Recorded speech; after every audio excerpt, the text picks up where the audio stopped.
بسم اللہ الرحمن الرحیم۔ السلام علیکم ورحمۃ اللہ وبرکاتہ۔ نحمد نصلی علی رسولہ الکریم، اما بعد، فاعوذ باللہ من الشیطان الرجیم، بسم اللہ الرحمن الرحیم۔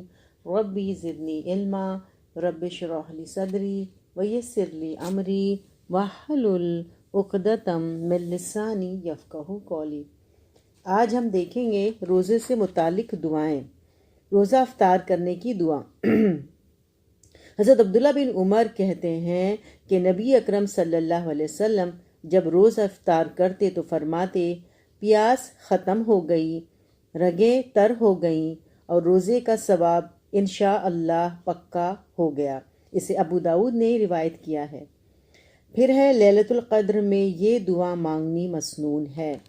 حضرت عائشہ فرماتی ہیں کہ میں نے عرض کیا، یا رسول اللہ صلی اللہ علیہ وسلم، اگر مجھے پتہ چل جائے لیلۃ القدر کون سی رات ہے تو کیا کہوں؟ آپ نے ارشاد فرمایا، کہو، اے اللہ تو معاف کرنے والا ہے، معاف کرنا پسند کرتا ہے، مجھے معاف فرما۔ اسے ترمذی نے روایت کیا ہے۔ پھر ہے رمضان المبارک اور دوسرے مہینوں کا چاند دیکھ کر یہ دعا مانگنی چاہیے۔ حضرت طلحہ بن عبید اللہ سے روایت ہے کہ نبی اکرم صلی اللہ علیہ وسلم جب چاند دیکھتے تو یہ دعا پڑھتے، اے اللہ، ہم پر یہ چاند امن، ایمان اور سلامتی اور اسلام کے ساتھ طلوع فرما۔ اے چاند، میرا اور تیرا رب اللہ ہے۔ اسے ترمذی نے روایت کیا ہے۔ پھر ہے روزہ افطار کرانے والے کو یہ دعا دینی چاہیے۔ حضرت انس سے روایت ہے کہ نبی اکرم صلی اللہ علیہ وسلم حضرت سعد بن عبادہ کے یہاں تشریف لائے تو وہ آپ کے لیے روٹی اور سالن لائے۔ آپ صلی اللہ علیہ وسلم نے تناول فرمایا اور دعا کی، روزہ داروں نے تمہارے پاس روزہ افطار کیا، نیک لوگوں نے تمہارا کھانا کھایا، فرشتے تمہارے لیے دعائیں رحمت کریں۔ اسے ابو داؤد نے روایت کیا ہے۔ پھر زکوٰۃ سے متعلق دعائیں۔ زکوٰۃ کا مال وصول کرنے والے تحصیلدار کو زکوٰۃ لانے والوں کے لیے یہ دعا کرنی چاہیے۔ حضرت عبداللہ بن ابی اوفا کہتے ہیں کہ نبی اکرم صلی اللہ علیہ وسلم کے پاس جب لوگ اپنے صدقات لے کر آتے تو آپ فرماتے، اے اللہ، فلاں لوگوں پر اپنی رحمت نازل فرما۔ جب میرا باپ اپنا صدقہ لے کر آیا تو فرمایا، اے اللہ، آل ابی اوفا پر اپنی رحمت نازل فرما۔ اسے بخاری اور مسلم نے روایت کیا ہے۔ استغفار کا مطلب ہے معافی اور بخشش طلب کرنا۔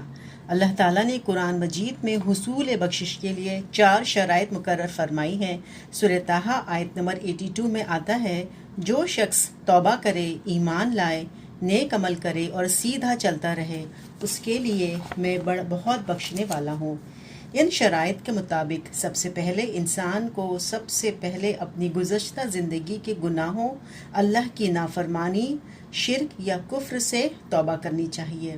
پھر نمبر 2 ہے اللہ پہ یقین کرنا، اس کے ساتھ کسی کو شریک نہ کرنا، اس کے بھیجے ہوئے پیغام پر یقین کرنا، نبی پر یقین کرنا، اس کی کتاب یعنی قرآن پہ یقین کرنا اور قیامت کے دن پر یقین کرنا۔